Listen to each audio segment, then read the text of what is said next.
Bonjour, on se demande souvent ce qui fait la performance d'une équipe commerciale. Est-ce que c'est juste la motivation? Eh bien, pas seulement. C'est surtout une affaire de plan d'action bien ficelé.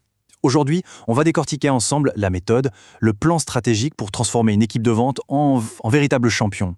On va voir comment structurer la formation pour avoir des résultats concrets, du tangible. Allez, c'est parti. Alors, voilà notre feuille de route. On va commencer par le pourquoi, le grand défi de la vente aujourd'hui. Ensuite, on passera au comment. Comment on bâtit des fondations solides, comment on conçoit le programme idéal, et bien sûr, comment on le met en action. Et on terminera par une étape absolument essentielle, comment on mesure l'impact pour être sûr que tous ces efforts payent vraiment. On attaque avec la première section, le défi de la vente. On a tendance à penser à l'investissement que représente une formation. Mais en réalité, le vrai coût, celui qu'on ne voit pas tout de suite, c'est celui de ne rien faire. Et croyez-moi, ce coût-là, il est bien plus élevé qu'on l'imagine.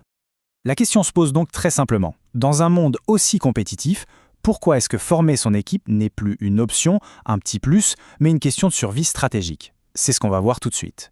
Alors, qu'est-ce qui se passe quand on néglige la formation? C'est un peu l'effet domino. D'abord, le taux de conversion chute. Normal, les techniques ne sont plus à jour. Ensuite, le moral de l'équipe. Il en prend un sacré coup face aux échecs qui s'accumulent. Du coup, la croissance de l'entreprise stagne, les clients s'en vont voir ailleurs et le turnover grimpe en flèche. Ça devient un cercle vicieux qui coûte une fortune.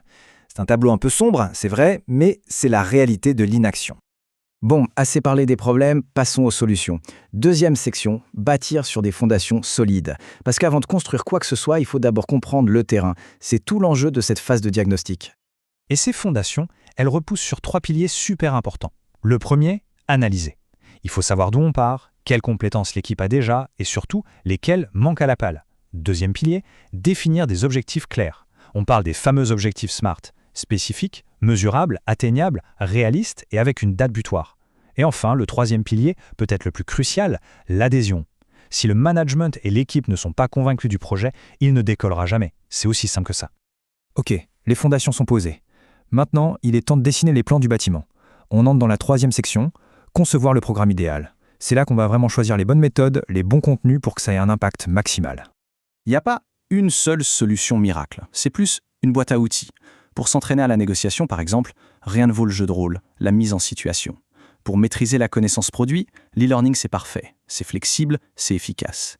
Le mentorat c'est génial pour intégrer les nouveaux et transmettre l'expérience des anciens. Quant aux ateliers, ils sont parfaits pour stimuler la créativité de l'équipe. La vraie force, en fait, c'est de savoir piocher et combiner toutes ces méthodes. L'erreur classique, c'est de voir la formation comme un événement unique, un one-shot. Mais une formation isolée, c'est comme un feu de paille. L'effet est là, mais il s'estompe super vite. Le vrai but du jeu, c'est de créer une véritable culture de l'apprentissage continu. C'est ça, et seulement ça, qui permet d'avoir des résultats qui durent dans le temps. Avoir un bon plan, c'est super. Mais une exécution parfaite, c'est encore mieux. On attaque la quatrième section, passer de la théorie à l'action. Parce que le meilleur programme du monde ne sert absolument à rien si la mise en œuvre, elle, n'est pas à la hauteur. Alors, c'est quoi les secrets d'une session réussie? D'abord, il faut créer un climat de confiance, un environnement où on a le droit de se tromper pour apprendre. Ensuite, il faut travailler sur des cas concrets, des situations réelles, pas des exemples sortis d'un manuel. Troisième point, le feedback. Il doit être immédiat et surtout constructif. Et enfin, le point que tout le monde oublie, le suivi. Sans suivi, on estime que 80% de ce qu'on a appris est oublié en moins d'un mois. C'est énorme. On arrive à la dernière étape. Et c'est sans doute la plus importante. Mesurer pour mieux progresser. Pourquoi? Parce que si on ne mesure pas, on avance à l'aveugle. L'objectif ici est très simple. Prouver noir sur blanc le retour sur investissement de la formation. Et l'outil pour faire ça, ce sont les fameux KPI, les indicateurs clés de performance. Mais attention, on ne parle pas de savoir si les participants ont trouvé la formation sympa. Non. On parle de suivre des chiffres qui ont un impact direct sur le business. Le taux de conversion, la taille moyenne des contrats, la durée du cycle de vente, des choses concrètes. Et voilà à quoi ressemble le succès en images. On voit très bien ici l'évolution d'un indicateur comme le taux de conversion. L'avant et l'après parlent d'eux-mêmes.